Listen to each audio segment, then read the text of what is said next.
Assalamualaikum warahmatullahi wabarakatuh. Ketemu lagi di channel Sonek Service. Baik teman-teman, kali ini saya ada kiriman sebuah handphone dari kota mana ini? Dari Gunung Kidul atau South Mountain City. Kita bongkar packagingnya terlebih dahulu.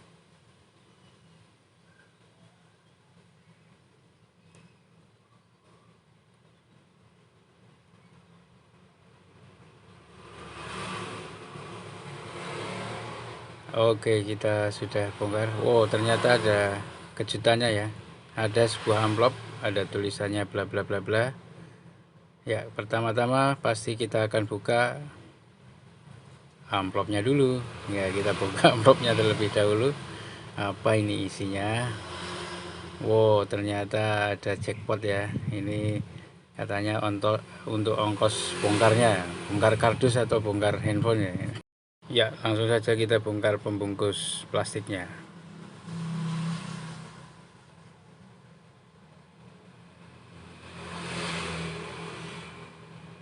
Wow, ya. Xperia XZ2. Ini kita sudah melakukan komunikasi dengan pemilik. Katanya ini handphonenya layarnya gelap, kelihatan gambarnya tapi cahayanya tidak ada ya, alias mati lampu LCD ya, alias backlightnya mati. Nanti kita akan coba dulu, kita bongkar. Ini ada isolatifnya, kita buka terlebih dahulu. Kenapa kok diisolasi? Oh, ternyata sudah bongkaran ya. Ini harus hati-hati ya, karena kalau ketarik nanti pasti fleksibelnya bisa putus. Untung tadi nariknya hati-hati. Ternyata sudah dilepas LCD-nya, mungkin sudah pernah diservis juga di tempat lain dan tidak bisa. Nah, ini coba diserviskan ke tempat saya dari Gunung Kidul, jauh-jauh dari Gunung Kidul alias South Mountain bahasa kerennya ya. Oke, langsung kita cek, kita coba colok dengan charger terlebih dahulu. Apakah benar yang diberitahukan oleh customernya, ini handphonenya mati lampu LCD atau backlightnya gelap. Jika nanti terlihat gambar baterai, berarti memang benar ini handphonenya, cuman backlightnya tidak bisa menyala. Oke, ini samar-samar terlihat gambar baterai ya. Kalau di kamera mungkin tidak terlalu terlihat. Coba nanti kita perjelas. Ya, kalau di saya terlihat ya gambar baterainya. Ya, ini coba kita perjelas di kamera supaya kelihatan dari sisi kamera. Ya, ini kita colok cas, ada, nah ini agak sedikit kelihatan samar-samar, ini kotak ini di tengah ada gambar baterai dan menghilang.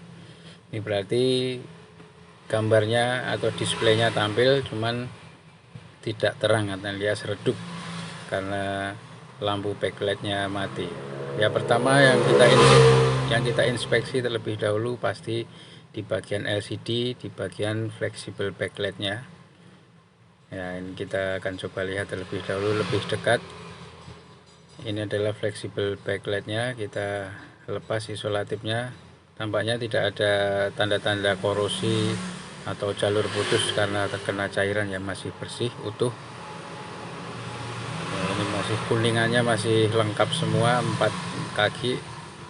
Coba kita perbesar, kita dekatkan, masih kurang jelas kayaknya, tapi kalau dari sisi saya melihat ini masih utuh, tidak ada bekas korosi atau putus jalur atau jalurnya terkena korosi, terkelupas. Kita dekatkan dulu kameranya, kita zoom. Nah, ini ya jelas kuning-kuningnya, keempat kakinya masih utuh semua, tidak ada yang putus jalur dan tidak ada bekas terkena cairan ataupun korosi.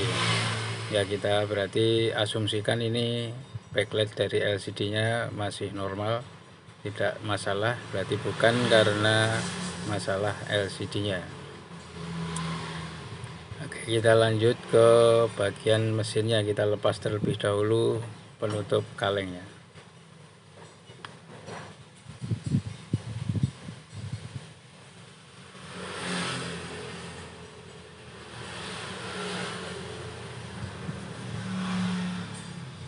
Ya, plat penutup sudah kita buka.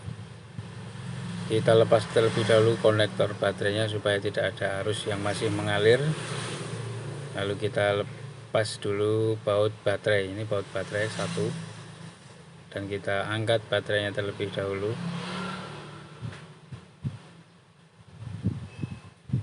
Baterai sudah terangkat. Kita cek secara kasat mata di bagian mesin juga tidak ada tanda-tanda terkena cairan ataupun korosi.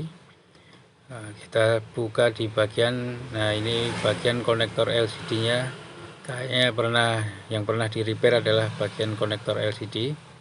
Kita cabut terlebih dahulu SIM tray-nya supaya label IMEI-nya bisa kita dorong ke atas dan bisa terlihat konektor LCD-nya secara jelas. Nah, kita zoom. Nah, ini ada bagian dari konektor LCD di atasnya, ini sudah pernah di repair.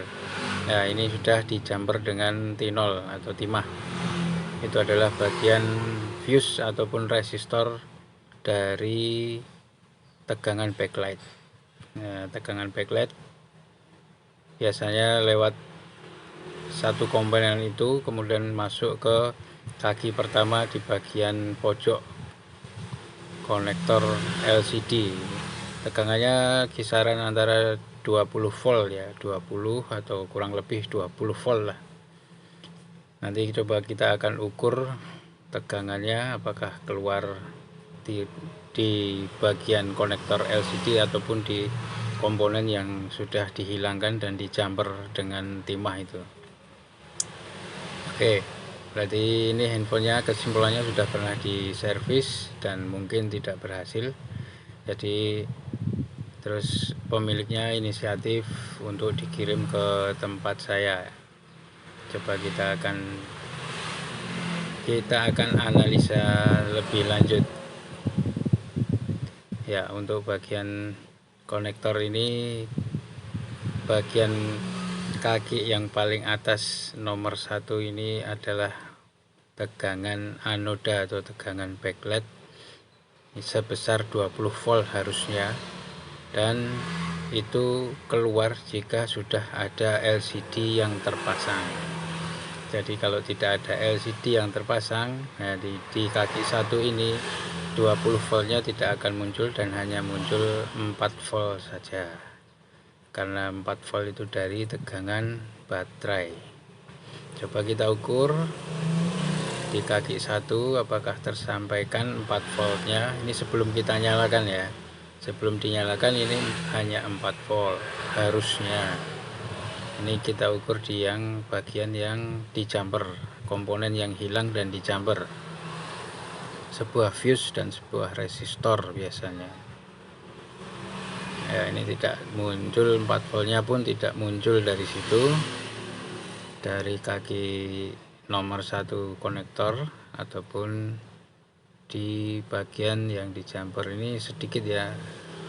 Oh, kita salah selektornya ya. 4 voltnya ada, jarumnya naik ke 4 volt, berarti tersampaikan di konektor. Apakah tersampaikan dan tidak tersampaikan sampai konektor 4 voltnya ya. Jadi ini tegangan 4 volt sebelum dinyalakan tidak sampai ke konektor LCD, alias tegangan backlight putus di kaki konektor LCD, tidak sampai, jadi tidak akan sampai.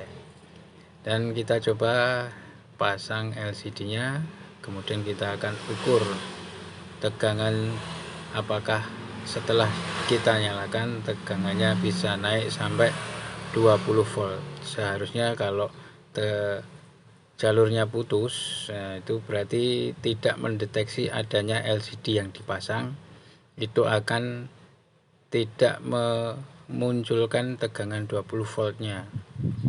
Normalnya seperti itu, tegangan 20 volt tidak akan muncul jika jalur backlightnya putus karena tidak mendeteksi adanya ini 4 volt dan langsung turun, berarti tidak mendeteksi adanya LCD yang terpasang, walaupun kita sebenarnya sudah memasang LCD-nya dengan benar, tapi karena jalur backlight-nya putus, tegangan backlight 20 volt tidak akan bisa muncul. Ya, solusinya kita harus menyambung tegangan jalur backlight-nya sampai ke kaki nomor 1 konektor LCD. Kita ulangi lagi ya untuk memastikan. Ya, 4 volt dan turun. Ini setelah dinyalakan ya. Setelah dinyalakan 4 volt dan turun. Ya. Jadi tidak terdeteksi adanya LCD, walaupun LCD sebenarnya sudah kita pasang dengan baik dan benar. Ya, jadi di LCD-nya jalurnya tidak masalah. Yang bermasalah adalah jalur di mesin di kaki konektornya. Langsung kita zoom, kita dekatkan supaya lebih jelas di mana letak kesalahannya ya. Karena sudah di jumper, sudah pernah diservis dan di jumper kok masih tetap jalurnya tidak sampai ke kaki konektor. Ya, seharusnya di bawah ini juga ada satu resistor lagi ya. Terus dia menghubungkan ke kaki konektor. Jadi ada dua komponen yang dihilangkan, tapi komponen yang satunya coba kita dekatkan lagi ya. Oke, yang atas ini ada komponen yang di jumper, cuman yang bawah ini harusnya juga ada komponen lagi. Ini juga menghubungkan tegangan backlight ya. Jadi dari komponen atas masuk ke komponen bawah, baru ke kaki konektor nomor 1 konektor LCD. Tapi karena kaki bawahnya ini dihilangkan juga tapi tidak di jumper, maka tegangan tidak sampai ke kaki konektor alias terputus jalurnya. Maka kita akan solusinya, kita akan jumper secara vertikal saja untuk tegangannya, supaya tegangan backlight langsung sampai ke kaki nomor 1 yang di konektor ini ya, yang saya tunjukkan. Oke, langsung kita jumper dari atas ke bawah langsung tanpa melalui jalur komponen yang dihilangkan ya, supaya mempersingkat jalur, istilahnya seperti itu. Nah, ini akan kita jumper dari atas ke bawah langsung, tidak perlu muter.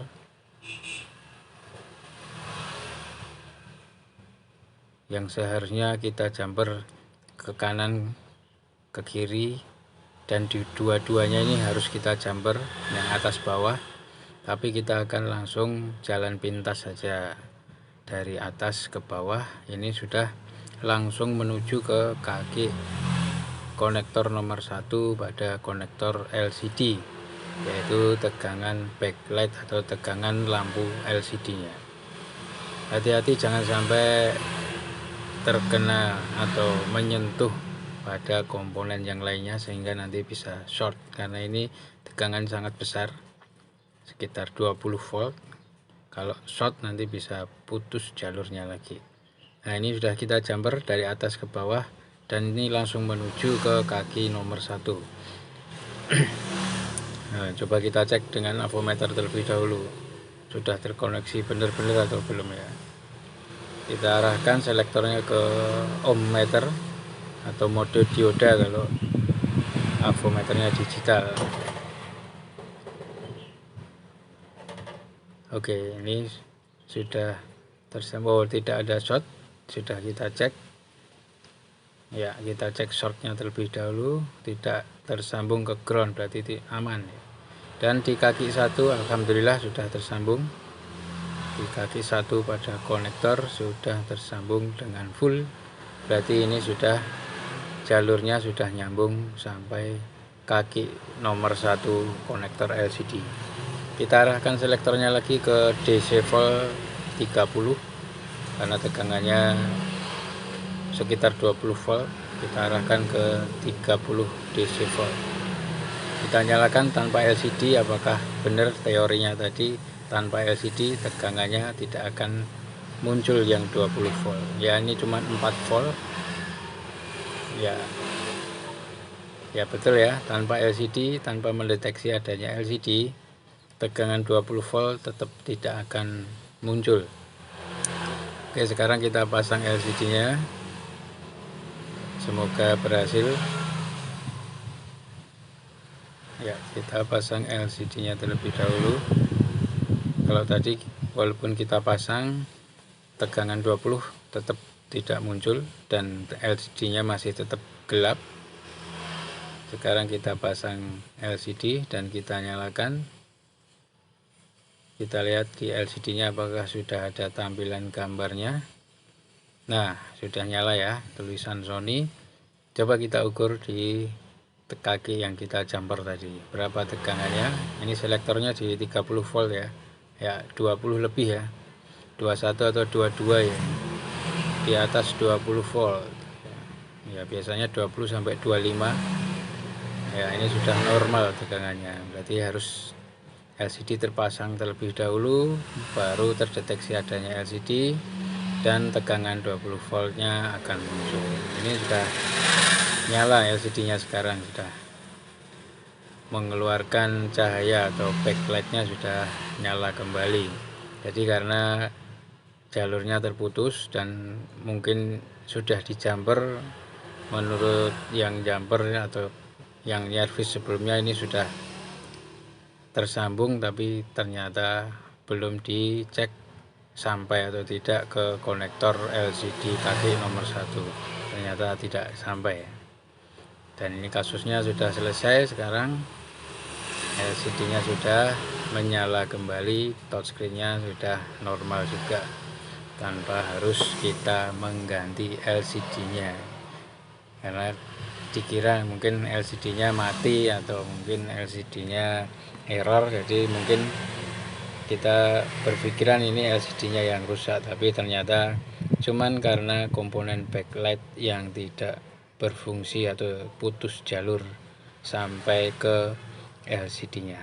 Nanti kita tinggal tutup lagi, kita rapikan dan kita packing, kita kembalikan ke pemiliknya. Kita tutup plat penutupnya ini dan kita lem lagi, lem ulang LCD-nya supaya lebih rapat dan dikirim dalam kondisi aman. Baik teman-teman, terima kasih sudah menonton, semoga video ini bermanfaat dan wassalamualaikum warahmatullahi wabarakatuh.